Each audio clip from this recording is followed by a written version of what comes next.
하나님의 말씀은 누가복음 18장 1절로 8절까지 말씀입니다. 누가복음 18장 1절로 8절까지 말씀을 한 절씩 교독하겠습니다. 예수께서 그들에게 항상 기도하고 낙심하지 말아야 할 것을 비유로 말씀하여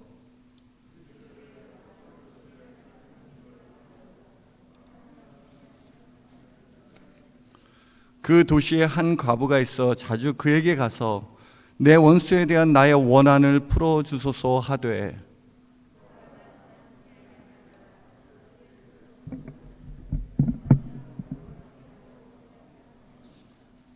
이 과부가 나를 번거롭게 하니 내가 그 원한을 풀어주리라.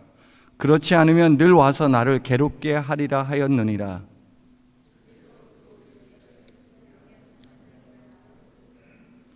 하물며 하나님께서 그 밤낮 부르짖는 택하신 자들의 원한을 풀어주지 아니하시겠느냐? 그들에게 오래 참으시겠느냐?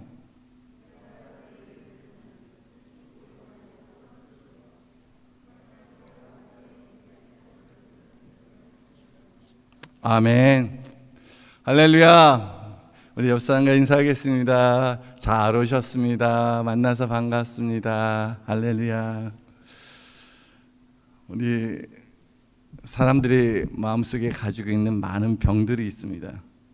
그 중에 하나가 억울함이 해결되지 않아서 마음에 쌓여 있는 그런 아픔과 상처들입니다. 억울함이 풀어지지 않고 마음의 상처로 남아서 그것이 한이 되고 응어리가 되어서 힘겹게 살아가는 자들이 있습니다. 삶 속에서 만난 실패와 좌절과 절망, 자포자기 이런 것들이 한 덩어리가 되어서 가슴에 맺혀 있는 것입니다. 해결되지 않았던 마음의 상처는 가까운 사람과의 관계도 힘들게 만들어 버립니다. 과거에 상처받았던 기억이 트라우마가 되어서 누군가를 통해 비슷한 말과 행동으로 자극을 받게 될 때 극심한 스트레스를 겪게 됩니다. 억울함이 풀어지지 않는 채로 마음의 상처를 품고 살아가는 사람들이 그래서 마음이 좁아지게 되고 때로는 사소한 것에 예민해지고 분노하며 억울해하며 답답해하기도 한다는 것입니다. 너무 억울하여 아무 말도 못하고 그냥 과거의 아픈 기억 속에 굳어진 채로 살아가는 자들이 있습니다. 우리 한국 사람들에게는 참 민족의 역사적으로 많은 전쟁과 환난과 아픔과 어려움들이 있었던 우리 민족입니다. 그래서 한국 사람들이 갖고 있는 정서가 있는데 그것이 이별의 정언과 한해의 정서입니다. 아픔이 있어요. 누구에게도 말하지 못하는 마음의 상처를 간직하고 살아온 아픔이 있는 민족입니다. 비단 이러한 아픔과 상처가 한국 사람일 뿐일까요? 그렇지 않습니다. 제 가운데 살아가는 모든 사람들이 겪게 되는 고통이며 아픔일 것입니다. 이런 억울함을 풀어줄 리가 없다는 것, 이 억울함이 풀 길이 없다는 것이 인생의 비극입니다. 하지만 우리에게는 공의로 판단하시는 하나님이 있습니다. 그가 우리의 눈에 흐르는 눈물을 닦아 주십니다. 저는 청년 시절에 시를 좋아했습니다. 미당 서정주의 시를 특별히 좋아했습니다. 가을만 되면 꼭 읊는 시가 하나 있습니다. 눈의 부시게 푸르른 날은 그리운 사람을 그리워하자. 또 국화옆에서라는 시도 참 좋아했습니다. 한 송이 국화꽃을 피우기에 봄부터 속촉새는 그렇게 울었나 보다. 근데 그 서정주의 시집을 쭉 읽고 있는데 한 시가 내 마음에 와 닿았어요. 그것이 신부라는 제목의 시입니다. 미당이 살았던 질제마 시나 질제마에 있었던 이야기들을 이렇게 기록한 그런 신부라는 시인데 이 시를 이렇게 읽고 나서 내가 가슴이 참 아프고 답답함을 느끼게 되었어요. 그래서 제가 한번 오늘 이렇게 여러분에게 한번 시를 이렇게 읊어보겠습니다. 신부는 초록 저고리 다홍치마로 겨우 기민 머리만 풀리운 채 신랑하고 첫날 밤을 아직 앉아 있었는데 신랑이 그만 오줌이 급해져서 냉큼 일어나 달려가는 바람에 옷자락이 문 돌조기에 걸렸습니다. 그것을 신랑은 생각이 또 급하여 제 신부가 음탕해서 그새를 못 참아서 뒤에서 손으로 잡아 당길 거라고 그렇게만 알고 뒤도 안 돌아보고 나가 버렸습니다. 문 돌쪽에 걸린 옷자락이 찢어진 채로 오줌 누군 못 쓰겠다며 달아나 버렸습니다. 그리고 나서 40년인가 50년이 지난 뒤에 뜻밖의 땀 볼 일이 생겨 이 신부네 집 옆에 지나다가 그래도 잠시 궁금해서 신부방 문을 열고 들여다보니 신부는 기민 머리만 풀고 첫날 밤 모양 그대로 초록 저고리 다홍치마로 아직도 고스란히 앉아 있었습니다.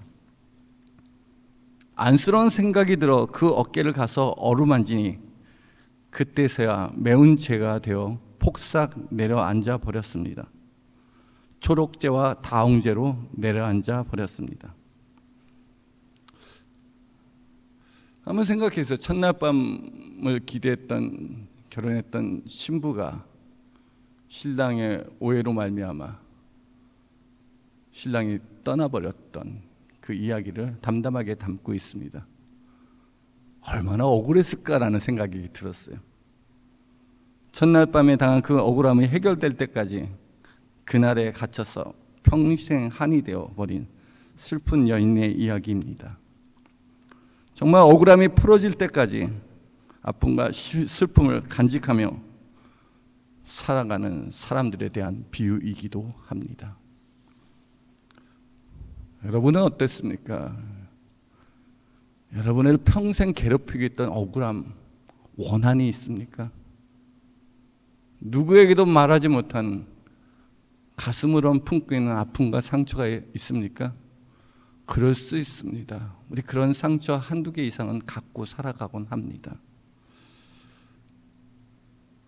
성경에서 말한 약자들에 대한 하나님의 사랑과 관심이 있습니다. 성경에서 약자라고 대표성을 갖고 표현한 사람들이 있는데 그들은 누군가가 도와줘야지만 살아갈 수 있는 자들입니다. 그 사람들이 고아와 과부와 나그네를 말하고 있습니다. 그들은 외롭고 의지할 자가 없으며 소속감이 없는 소외된 자입니다.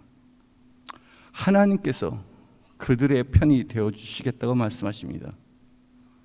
그래서 고아와 과부와 객, 나그네에 대해서 하나님이 관심을 갖는다는 게 참 놀라웠습니다.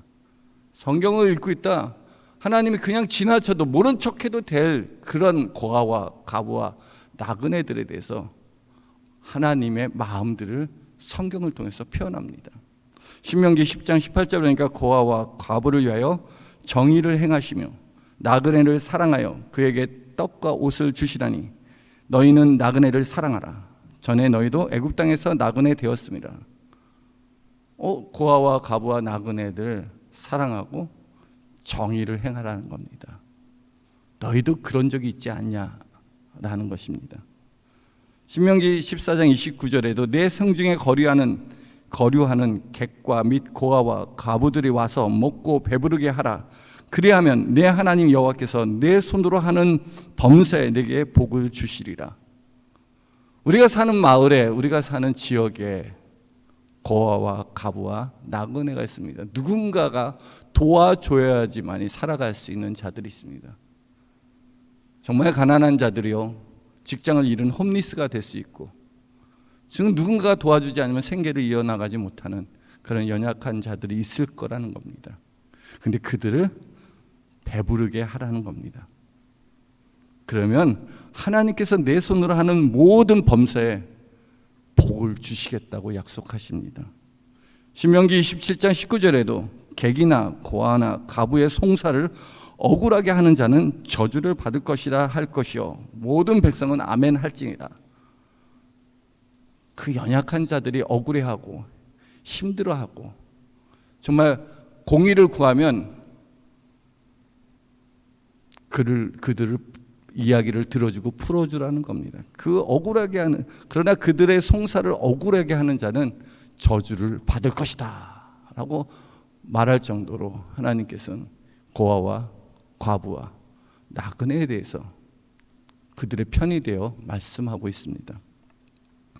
예수님은 항상 기도하고 낙심하지 말아야 될 것을 비유로 말씀하십니다.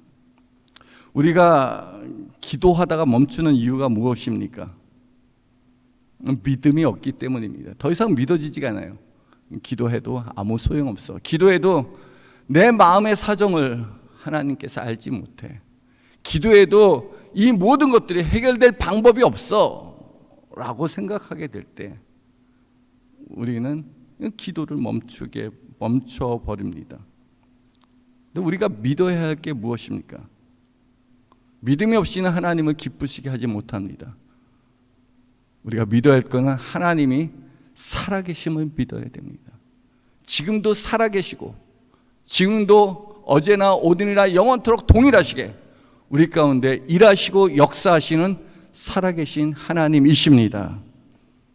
그가 자기를 찾는 자들에게 상 주시는 이심을 믿어야 할지니라.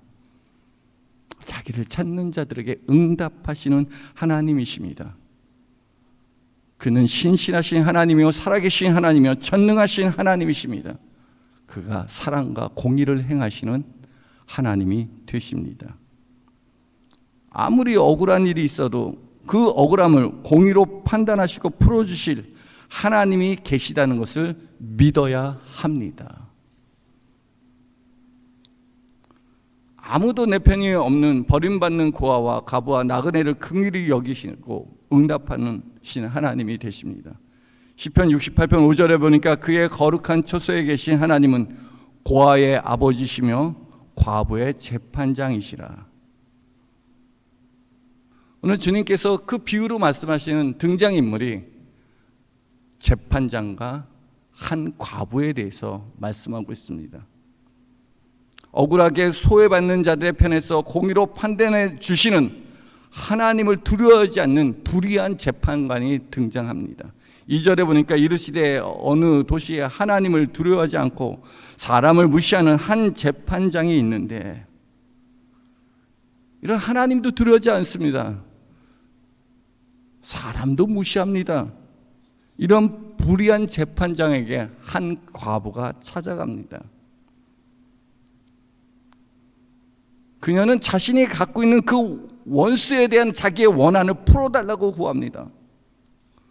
혼자 사는 여자인 과부에게 얼마나 억울한 일이 많이 있겠습니까? 경제적으로 어려운 것은 이루 말할 수가 없습니다.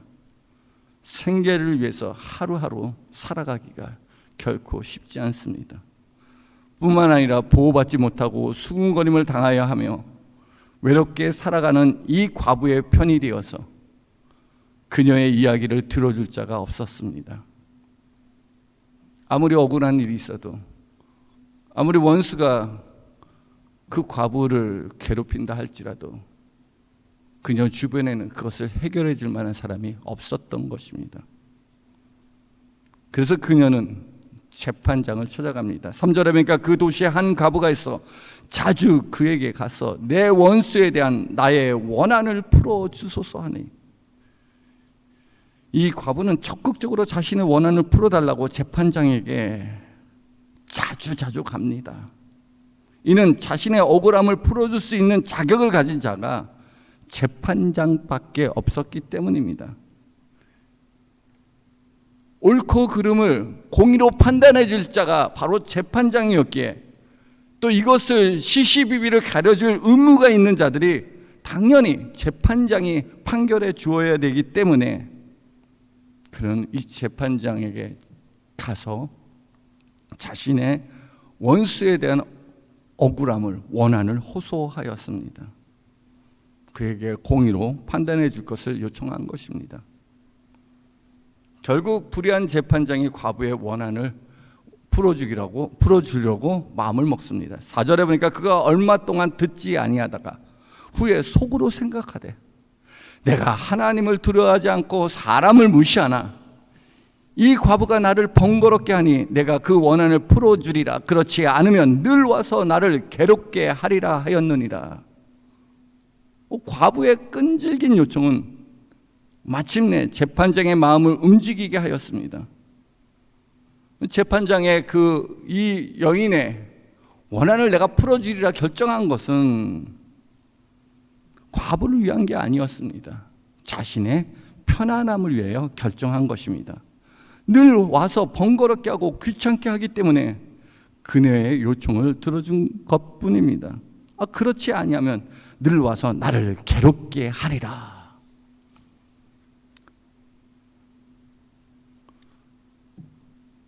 포기하지 않는 믿음이 결국은 재판장의 응답을 이끌어낸 것입니다. 주님께서 이 재판장이 말한 것을 들으라 라고 말씀하십니다. 야, 이렇게 불의하고 사람을 무시하며 하나님을 두려워하지 않는 이러한 몹쓸 인간도 재판장이기 때문에 그 과부의 요청을 들어준 것이 아니냐. 그 재판장의 그 과부의 요청을 들어주기 위해 어떤 조건도 관계도 이유도 계획도 없었습니다. 한 가지, 그냥 자기를 번거롭게 하기 때문에 들어준 것입니다. 이걸 기억하라는 겁니다. 기도하되 낙심하지 말라는 겁니다. 구하는 자에게 반드시 응답하시는 하나님이 계시다는 겁니다. 하물며 하나님의 택하신 자들의 밤낮 눈물로 기도한 것을 응답하지 않으시겠습니까? 7절에 보니까 하물며 하나님께서 그 밤낮 부르짖는 택하신 자들의 원한을 풀어주지 아니하시겠느냐? 그들에게 오래 참으시겠느냐? 하나님의 택하신 자들이 하나님 앞에 밤낮 부르짖고 기도합니다. 낭망하지도 낙심하지도 포기하지도 않고 하나님, 내 안에 이런 원통함과 원한과 억울함을 해결해 주시옵소서. 하나님이 해결해 주지 않으면 내가 살 길이 없습니다. 살 방법이 없습니다. 주님 들어주시옵소서. 여러분, 그렇게 기도한 사람이 한두 명입니까? 우리가 알고 있는 한나도 그랬습니다. 한나도 자기의 원통함을, 자기의 속마음을 하나님께 아뢰고 하나님, 나를 불쌍히 여겨주사 내게 아들을 주옵소서. 눈물을 흘리며 부르짖어 기도하였습니다. 그럼 다니엘은 어떻습니까? 자기가 억울하게 송사를 받고 고발당해서 사자굴에 들어감에도 불구하고 그는 권력 있는 사람이었어요. 자기 힘과 능력을 해결할 수 있는 사람이었어요. 자기도 정치적 세력을 갖고 있는 사람이었어요. 그럼에도 불구하고 그는 하루에 3번 하나님께 기도하기를 멈추지 아니했다는 것입니다. 우리 인생에 수많은 억울한 일들이 왜 없겠습니까? 다윗은 그러지 않았습니까? 그가 억울하게 사울 왕의 시기로 말미암아 죽임을 당하려고 할 때에도 그는 끝까지 그가 마음대로 하지 않고 하나님의 뜻을 구하며 인내하며 광야의 생활을 하였습니다. 밤낮 부르짖어 택하신 자들의 원한을 풀어주지 아니하겠느냐? 우리는 그 일의 결과, 그 기도한 사람들의 그 결과를 너무 잘 알고 있습니다. 한나의 결과를, 다니엘의 결과를, 다윗의 결과를, 그 기도한 자들이 하나님께서 반드시 응답하셨다는 것을 우리는 성경을 통해서 분명히 보고 듣고 알고 있습니다. 반드시 응답하시는 하나님이십니다. 예수님께서 우리에게 항상 기도하고 낙심하지 말아야 될 것을 비유로 말씀하신 것은 하나님께서 우리의 기도를 들으시고 반드시 응답하시는 하나님이신 것을 믿으라는 겁니다. 이 믿음을 가지라는 겁니다. 불의한 재판정도 구하는 자에게 귀찮아서 응답합니다. 하물며 하나님은 공의와 사랑의 하나님이십니다. 하나님은 우리에게 보고 기도하라고 말씀하세요. 또 우리의 기도를 들어주시고 응답하시는 것을 기뻐하시는 하나님이십니다. 마치 자녀의 요구를 기쁘게 들어주는 것처럼, 그러면 사랑하는 사람이 나에게 무엇인가를 부탁했을 때 너는 기꺼이 응답하지 않겠습니까? 그래, 내가 너 도와줄게. 그래, 내가 너의 그 아픈 사정을 내가 알고 있으니 내가 너를 함께 할게. 그러면 하나님이 우리를 얼마나 사랑하고 있는지 우리가 생각하고 묵상할 때, 하나님께서 우리 각 사람들이 당한 수많은 원수에 대한 원한과 그 억울함과 그 각자의 사정들, 그 마음의 아픔들을 풀어줄 리는 우리 구주 예수 그리스도밖에 없습니다. 그는 공의로 판단하시는 의의 재판장이 되십니다. 하나님께서 반드시 응답하실 것을 믿고 그에게 맡기시길 바랍니다. 예수님도 그러셨어요. 예수님도 오직 공의로 판단하실 하나님께 의탁했습니다. 베드로전서 2장 23절에 보니까 욕을 당하시되 맞대어 욕하지 아니하시고 고단을 당하시되 위협하지 아니하시고 오직 공의로 심판하실 이에게 부탁하시며 그가 십자가를 지셨다는 것입니다. 그가 채찍에 맞음으로 우리가 나음을 입었고 그가 징계를 당함으로 우리가 평화를 누렸도다. 여러분, 예수님처럼 억울한 분이 어디 있겠습니까? 자신의 모든 것을 아끼지 않고 내어주시고 우리를 사랑하여 주시고 고통받는 자들과 상처받은 자들과 수많은 질병 가진 자들을 치료하여 주시고 회복시켜 주실 뿐만 아니라 천국 복음을 전파하시고 진리를 가르쳐 주셨지만 그 은혜를 입은 사람들은 오히려 주님을 버리고 배신하고 십자가에 못 박여 죽였습니다. 그게 멀리 있는 사람도 아니에요. 아주 가까이 3년 반 동안 주님과 동행하며 따라다녔던 제자들까지도 그랬다는 것이 얼마나 가슴 아픈 일인가요? 죄 없으신 주님께서 억울하게 고소당하고 뺨맞고 침뱉임 당하고 가시관 쓰고 수치와 모욕을 당하였습니다. 채찍 맞고 벌거벗은 채로 십자가에 못 박혀 죽었습니다. 주님이 고난당하시고 십자가에 못 박혀 죽으신 것처럼 억울한 일이 어디 있겠습니까? 하지만 이 모든 것을 공의로 심판하실 하나님께 맡기시고 죽으시고 장사한 지 사흘 만에 부활하셨습니다. 왜 그러셨을까요? 왜 죄 없으신 예수님이 왜 이런 십자가의 고난을 당하셔야만 했을까요? 제자들이 예수님 편에 대해서 칼을 들고 싸우려고 합니다. 근데 오히려 예수님이 말립니다. 야! 칼을 다시 놔라. 내가 지금도 하늘에 있는 천군 천사 12영도 더 되는 천군 천사를 부릴 줄 모르냐? 예수님이 힘이 없어서 연약해서 그냥 당하고 있는 것이 아니었다는 것입니다.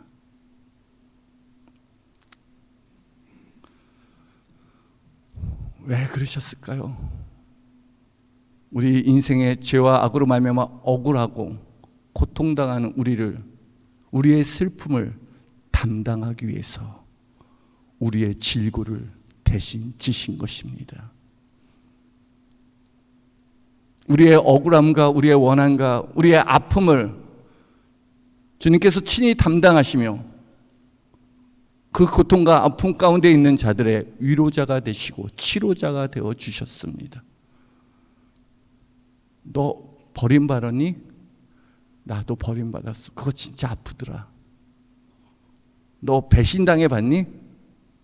그렇게 믿었던 가까운 사람한테 배신당해 봤니? 야, 나도 그랬다. 그렇게 사랑했던 제자들에게 배신당했는데 너무 힘들더라. 너 사람들한테 모욕당해 봤니? 막 얼굴에 침을 뱉고 막 따귀를 때리고 뺨을 때리고 뒤통수에게 때리면서 네가 선지자면 누가 때렸는지 알아맞혀봐라. 옷을 벗기고 가시관을 쓰고 조롱하고, 그렇게 조롱당하고 핍박받는 사람들에게 나도 그랬다. 억울하게 채찍 맞아서 온몸이 다 찢겨지고 온몸이 피로 물들었을 때 내가 왜 이런 줄 아니? 너의 아픈 상처를 치료하기 위해서 내가 이렇게 대신 채찍 맞았다. 그가 채찍에 맞음으로 우리가 나음을 얻었도다. 예수님이 십자가에 못 박혀 죽으신 이유가 뭡니까? 우리가 저주받아 우리가 죽어야 되는데, 야 너가 죽게 되는 그 죄를 대속하기 위하여 내가 대속제물로 너희를 구속하여 내가 대신 죽었다. 여러분, 이런 예수님이 우리를 친구라고 말합니다. 야, 너 내 친구야. 친구보다, 자기 목숨을 친구를 위해 내어주는 사랑보다 더 큰 사랑이 없다고 말씀하고 있습니다. 그래서 예수님이 고통받고 상처받고 소외당하고 버림받았고 정말 그 마음에 억울함을 갖고 있는 사람들의 마음을 알까요? 알고 있어요. 너무 잘 알고 있어요. 인생의 고난이 어디서부터 오는지, 인생이 살아가는데 정말 힘들게 하는 게 무엇인지를 주님이 잘 알고 있습니다. 히브리서 4장 15절에 보니까 우리에게 있는 대제사장은 우리의 연약함을 동정하지 못하실 이가 아니요 모든 일에 우리와 똑같이 시험을 받으신 이로되 죄는 없으시니라. 주님은요, 우리 알아요. 우리를 공감하시는 분이에요. 우리를 불쌍히 여기시는 분이에요. 그 모든 일에 대해서 그 억울하고 고통받고 고난 가운데 있는 자들의 편이 되어주시는 분이에요. 우리의 연약함을 동정하시는 분, 공감하시고, 그래 나도 알아. 우리가 똑같이 시험을 당하신 분입니다. 우리를 자유케 하기 위해서, 우리를 그 아픔에서 건져 치료하고 구원하기 위해서 주님께서 친히 그 십자가의 고난을 당하셨습니다. 그러하기에 여러분, 악에게 지지 말고 선으로 악을 이기시기 바랍니다. 이는 하나님의 공의로운 판단을 믿기 때문입니다. 우리의 재판장이 있습니다. 재판장이 있다는 것은 그가 반드시 판단하여 선고를 하게 될 것입니다. 결정하게 될 것입니다. 우리에게는 의의 재판장이 있습니다. 로마서 12장 19절에 보니까 내 사랑하는 자들아 너희가 친히 원수를 갚지 말고 하나님의 진노하심에 맡기라. 기록되었을 때 원수 갚는 것이 내게 있으니 내가 갚으리라. 주께서 말씀하시니라.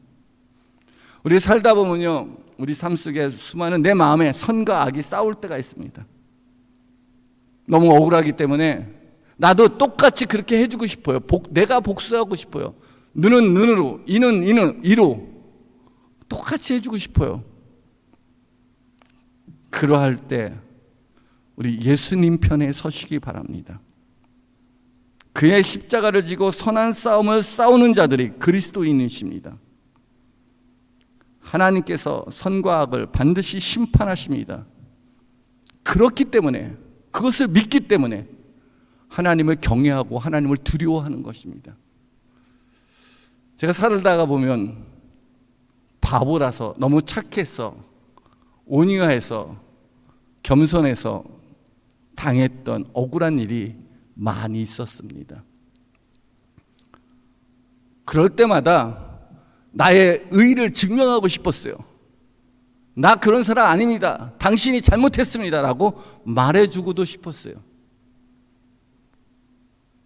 근데 그것이 다른 곳에서 일어난 게 아니라 교회 안에서 일어났어요. 하나님께 기도했습니다. 하나님, 난 그러지 않았는데 왜 이런 일이 있습니까? 나는 사랑한 것밖에 없는데 나는 사랑한 것밖에 없는데 왜 내게 이런 아픔과 상처가 있어야 되고 왜 이렇게 버림받아야 됩니까? 너무 억울합니다. 그렇게 기도하는데 내 머리에는 내 상처받은 자존심 때문에 어떻게 이것을 옳게 증명해 보일까, 나의 의로움을 어떻게 증명할까 막 생각하고 있는 거예요. 그래서 누구를 찾아갈까, 이것을 어떻게 편지로 서신을 보내서 입증을 할까, 뭐 이런 일들 저런 일들을 많이 생각하고 있었어요. 그때 하나님께서 내 마음에 그런 마음 주시는 거예요. 너 나 믿냐? 그러는 거예요. 나 믿냐? 네, 주님 믿습니다. 그럼 너 잠잠해라. 잠잠해라. 내가 해결해 주겠다. 그게 얼마나 힘들었는지 몰라요. 근데 만약 내가 똑같이 싸웠다면 교회가 건강하게 세워지지 못했고 많은 사람들이 오히려 나 때문에 상처받는 사람들이 있었을 거예요. 근데 잠잠하고 하나님의 주권 아래 나의 모든 것들을 맡기고 그리고 인내하는 시간들이 지나가니까 진리가 드러나기 시작하고 어둠 속에 감춰졌던 그런 일들이 점점 드러나고 그리고 나의 명예가 다시 회복하게 되는 놀라운 은혜를 경험하게 되었습니다. 그때 그런 생각이 들어요. 만약 그때 내가 선으로서 악을 이기지 못하였다면, 악에게 져서 내가 같이 그냥 이성 없는 짐승처럼 피차 물고 뜯고 싸웠다면 어떻게 되었을까? 라는 그런 무서운 생각이 들어요. 과연 내가 하나님 앞에 주님 만날 때 정말 부끄러웠을 거라는 생각이 들어요. 그러나 이 모든 삶의 억울한 일들을 갚아줄 의로운 재판장이 다시 오실 것을 믿습니다. 또한 그가 지금도 진리로 우리를 다스리고 있음을 믿습니다. 우리 생각해 봐야 됩니다. 우리 인생이란 게 뭘까요? 전도서는 이 세상의 모든 것이 바람을 잡는 듯 다 헛되다고 말합니다. 해 아래 새 것이 없습니다. 모든 것이 헛되고 헛되니 헛되고 헛되도다 하면서 쭉 이야기하고 있는 지혜서가 전도서입니다. 근데 이 전도서의 맨 마지막 12장 맨 마지막 절 12장 13절 14절 맨 마지막 장이 이렇게 결론하고 있습니다. 이 모든 것을 너희 인생의 모든 것을 다 들었으니 하나님을 경외하고 그의 명령을 지킬지니라. 이것이 모든 사람의 본분이라. 하나님 경외하라는 겁니다. 하나님 경외하라는 건 하나님 두려워하라는 겁니다. 그가 심판하실 때가 있다는 겁니다. 그래, 하나님 경외하라는 겁니다. 하나님은 모든 행위와 모든 은밀한 일을 선악간에 심판하시리라. 여러분, 그래서 우리가 이 땅에 살면서 하나님과의 사랑의 관계를 갖고 살아가지만 또 하나, 하나님은 공의로 판단하시는 의의 재판장이 되시는 것을 우리가 믿어야 됩니다. 공의로 심판하시는 의로운 주님이 다시 오시겠다고 말씀하십니다. 주님 다시 오실 때 산자와 죽은 자를 심판하시는 의의 재판장으로 오십니다. 모든 믿는 성도들의 원한을 보응하여 주시고 보수하여 주시고 보복하여 주시고 그 억울함을 풀어주시는 유일한 분이 우리 구주 예수님이십니다. 예수님께 나아가 여러분의 마음을 쏟아 놓으시기 바랍니다. 한나처럼, 다윗처럼, 다니엘처럼, 예수님처럼, 바울처럼 하나님께 억울함을 풀어달라고 할 때 주님께서 우리의 위로자가 되시고 그 눈에 흐르는 눈물을 닦아주십니다. 히브리서 2장 18절에 보니까 그가 시험을 받아 고난을 당하셨은즉 시험 받는 자들을 능히 도우실 수 있느니라. 우리 삶 속에 수많은 시험이 있고 고난이 있고 아픔이 있고 원한이 있고 억울함이 있습니다. 근데 그가 우리를 도와주십니다. 사랑하는 성도 여러분, 여러분은 주님 다시 오실 그날을 사모하며 기다리고 있습니까? 8절에 보니까 내가 너희에게 이르노니 속히 그 원한을 풀어주시리라.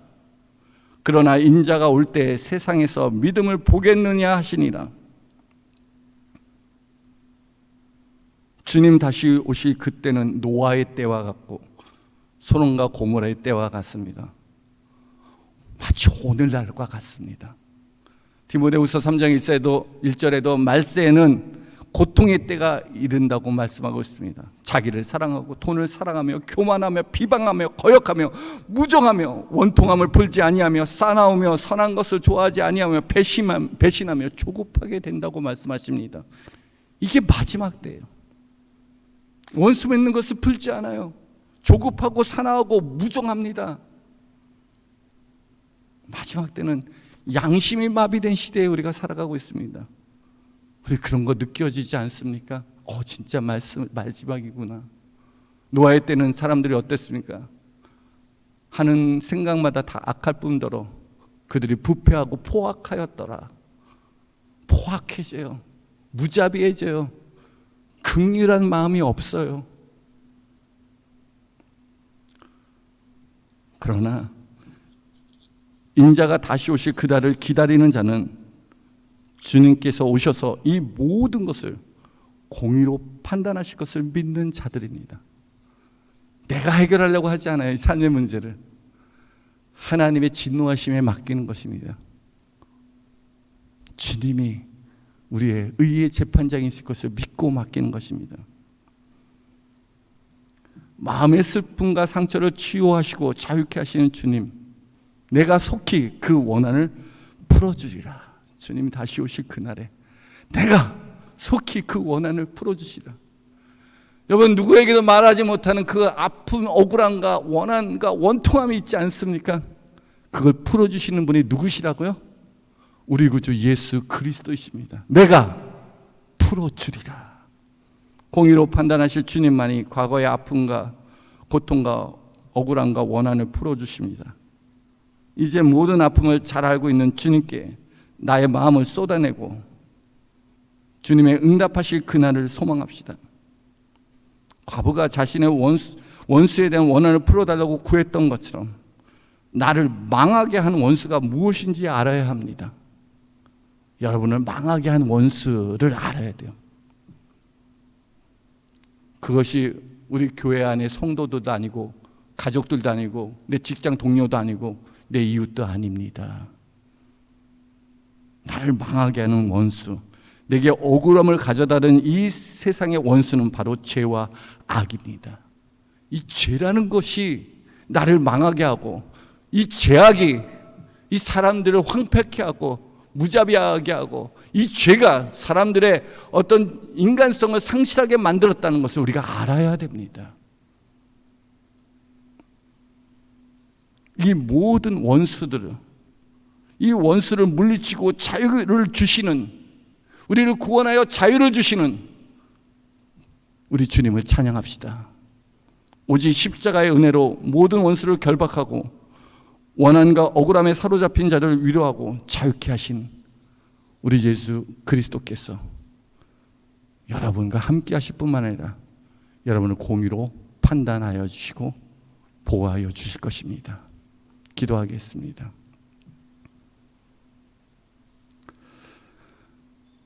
살아계신 하나님, 오늘 이 시간 내 삶 속에 있었던 수많은 아픔과 상처 때문에 너무 힘들었던 나날들을 보낸 우리의 삶을, 우리의 마음을 주님께 내려놓습니다. 주님만이 우리 마음을 감찰하십니다. 주님만이 나의 모든 마음의 원한과 억울함을 풀어줄 수 있는 유일한 구원자요 치료자 되십니다. 오늘 주님께 모든 것을 내려놓고 기도할 때 주의 성령께서 역사하여 주사 주님의 치료하심을, 주님이 그 억울함을 풀어주시는, 그래서 그 모든 응어리로부터 자유케 하시는 하나님의 은혜가 임하게